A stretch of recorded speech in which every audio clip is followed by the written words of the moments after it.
Hair and मेकअपको सामानहरू कहाँबाट किन्नुहुन्छ भनेर धेरैजनाले सोधिराख्नु भएको हुन्छ मलाई चाहिँ।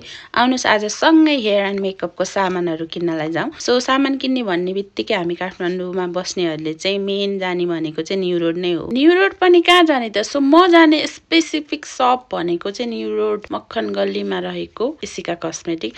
सो धेरैजना मेरो पहिलाको भ्युअर्सहरूलाई चाहिँ थाहा नै छ है, मैले कति धेरै सामानहरू इसिका कस्मेटिकबाट नै पर्चेस गरिरहेको हुन्छु। सो लोकेसन पनि राखिदिएको छु मैले, अलिकति कसैलाई कन्फ्युजन छ भने चाहिँ। सो उहाँहरूकोमा चाहिँ तपाईँको मेकअपको, पार्लरको, हेयरको सबै सामानहरू नै होलसेल प्राइसमा चाहिँ पाउन सक्नुहुन्छ। सो मैले चाहिँ स्टार्टिङ फेजदेखि नै उहाँहरूबाट नै सामानहरू लिइरहेको छु। सो अहिले पनि उहाँहरूबाट नै लिन्छु, उहाँहरूले एकदम मिलाएर दिनुहुन्छ। सो सबै प्रडक्टहरू नै एकदम बेस्ट छ। अनि यहाँ गएपछि यहाँको यो चिया चाहिँ मिस गर्नु हुँदैन, एकदम बेस्ट छ यो चिया पनि त्यहाँको चाहिँ। इसिका कस्मेटिकमा चाहिँ सबै पार्लरदेखि लिएर सबै सामानहरू पाउँछ क्या एउटै ठाउँमा पाउने भएर पनि। सो मलाई चाहिँ जानलाई एकदमै इजी लाग्छ। सो म चाहिँ त्यहाँ गएर, त्यहाँ चाहिँ टेस्टरहरू पनि मजाले छ क्या, सबै प्रडक्टहरू हाई एन्ड प्रडक्टहरूदेखि लिएर सबै छ क्या त्यहाँ चाहिँ। कुनै प्रडक्टहरू चाहिँ छैन अनि ल्याइदिनु भन्यो भने पनि ल्याइदिनुहुन्छ क्या।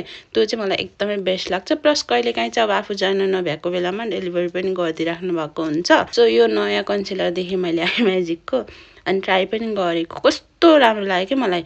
प्राइस पनि अफोर्डेबल अनि कभरेज पनि कस्तो मजाको, ब्लेन्ड पनि कस्तो मजाले हुने के। सो इसिका कस्मेटिकमा चाहिँ यसले चाहिँ सबै प्रडक्टहरूको टेस्टर पाउँछ अनि मैले कति प्रडक्टहरू चाहिँ आफूसँग नभएको प्रडक्टहरू पनि मजाले ट्राई गर्छु क्या त्यहाँ गएको बेलामा। नयाँ प्रडक्ट केही देखिहाल्यो भने चाहिँ। सो मलाई चाहिँ एकदम नयाँ मेकअपको प्रडक्टहरू ट्राई गर्न चाहिँ एकदमै मन लाग्छ। त्यसैले मैले यो कन्सिलर युज गरेको थिएँ, कस्तो मजाको लागेको। अनि अर्को यो फार्मेसीको सेटिङ स्प्रे। सो पहिलाकोमा चाहिँ अर्कै प्याकेजिङ थियो, अहिले चाहिँ चेन्ज भएर आएको रहेछ। सो यो पनि कस्तो बेस्ट छ क्या, पहिलाको त मैले कति धेरै युज गरेको हो। सो मैले चाहिँ मेकअपको, हेयरको केही प्रडक्टहरू लिनुपर्ने थियो।